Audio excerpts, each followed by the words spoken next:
I am going through different classic texts of the Hebrew Bible, especially those that apply in New Testament application to Jesus Christ. I've already gone through the grammar of the basic messianic text that I'm aware of that would have Christological application. What I want to do in this video and in videos I've been doing would be short videos looking at the pronunciation of the Hebrew, followed by a translation in English, verse by verse, and then a brief commentary without the detail of analytical grammar. So we're at Isaiah 53, verses 13 and following, actually the whole section, 53 through the end in verse 12, beginning at 52:13 through the end in 53 verse 12, is part of one of the servant songs sections of chapters 40 to 55. We see one in 42, one in 49, a short one in 50, and then this is a climactic servant song. It is my conviction that this great servant song has its final application to Jesus Christ.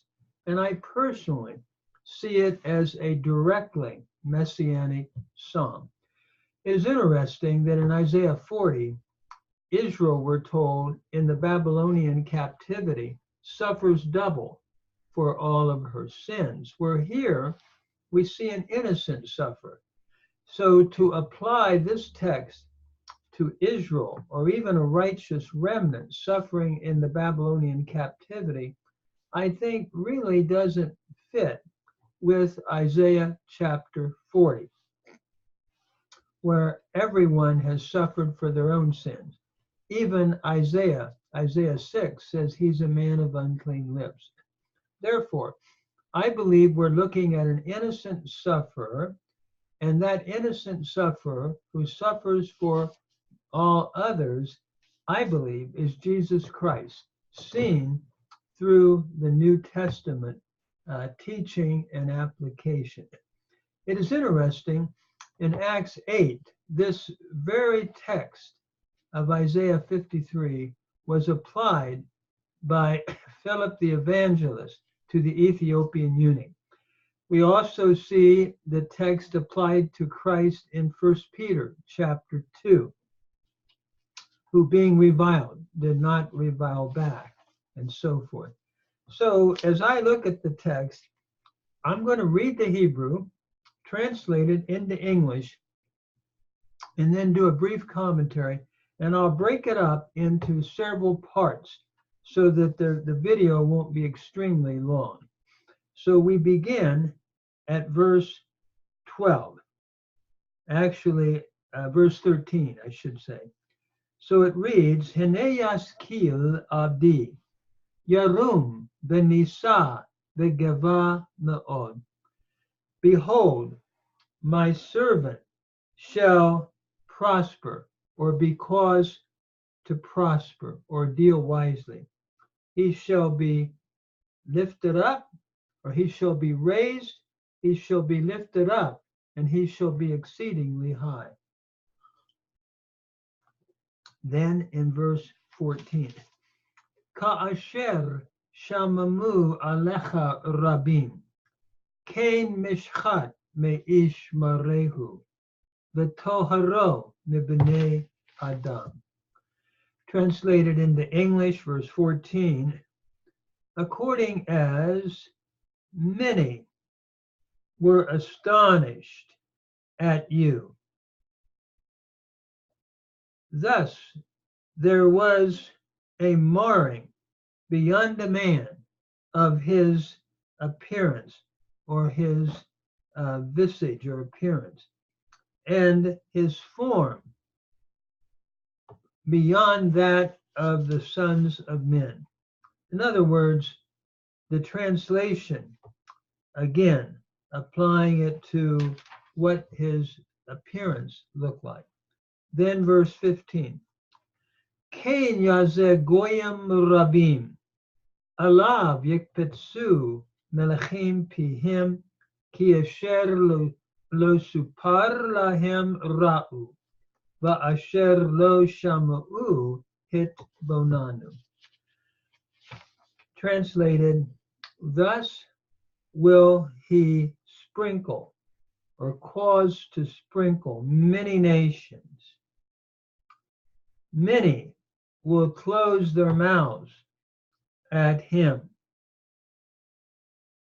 Or let me render it again. Thus will he startle many nations, and kings, I should have translated kings, will close their mouth at him.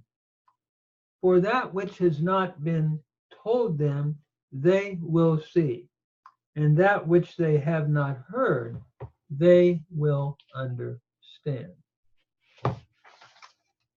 If we look at these three verses in terms of some brief comments,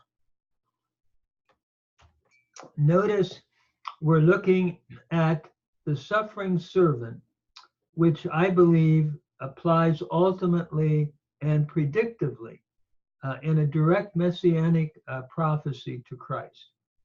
And we're told that he is going to prosper. He will be raised, he will be lifted up, and he will be exceedingly high. Some apply this to the resurrection, followed by the ascension of Christ and his exaltation at the right hand of God the Father. And that's possible. The other possibility is we have these series of verbs to show the exaltation of Jesus Christ. He is destined for glory. Even at the Last Supper, when Judas went out, Jesus said, "Now is the Son of Man glorified." And it is interesting, in the Septuagint, there are two verbs that translate the three. He shall be raised, hupsothesetai from hupsao, and he shall be exceedingly high, or he shall be glorified, doxastesetai from doxazo. It's interesting, these two verbs, John specifically uses several times in the Gospel of John. As Moses lifted up the serpent in the wilderness in John 3, so must the Son of Man, hupsothenai, be lifted up from hupsao. We also see the same in John chapter 13. Now is the Son of Man glorified, and doxazo is used. We see that verb used repetitiously in the high priestly prayer of Christ in John 17 as well. Then notice in this text, many were appalled at you because the appearance of the Son of Man, of Christ, was unlike that of a man. And as I read this, I'm thinking of the beatings that Jesus went through on his way to the cross and the suffering. And I think this fits very, can I say, clearly to Jesus Christ and the sufferings that he went through leading to Calvary. And then in verse 15, thus will he yazeh, and I'm going to translate this, sprinkle many nations. Some want to render it startle. However, the verb yazeh is used in Vayikra or Leviticus for sprinkle. It's sprinkling. We see it at Yom Kippur, at the Day of Atonement, where this same verb, which is nazah, to sprinkle, is used.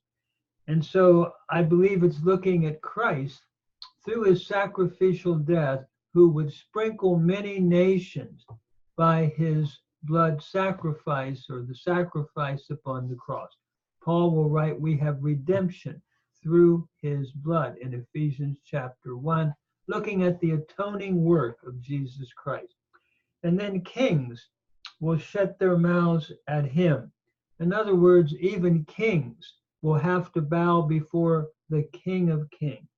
For that which has not been told them, they will see. And in Hebrew, ra'u, they will see, is perfect. And I believe it's what I would call a prophetic perfect, as well as the next phrase, for that which they have not heard, they will understand. You often have a perfect used in a prophetic way. And grammatically, we could call these prophetic perfects, looking at action as already completed, even though it's futuristic. I'm reminded that we see this, for example, in the New Testament in Romans 8, where we've already been glorified, and yet it's a future event. And so the prophetic perfect, and even the aorist in Greek, can have a prophetic sense. That's what I believe we have here. And so kings will be closing their mouths at him. And I'm reminded of Philippians 2, every knee shall bow, and every tongue shall confess that Jesus Christ is Lord, to the glory of God the Father. Even kings will bow before the King of Kings, because he is the final Melech Melechim, King of Kings and Lord of Lords. That does not mean that the text is teaching universalism, that everybody will be saved, but basically universal dominion, that Jesus Christ is the final king, either as King Savior or King Final Judge. But he is the final King of Kings. That's why it's so critical, I believe, that we bow before him and we know him. And as Psalm 2 says, we kiss the Son, we worship him and love Jesus Christ.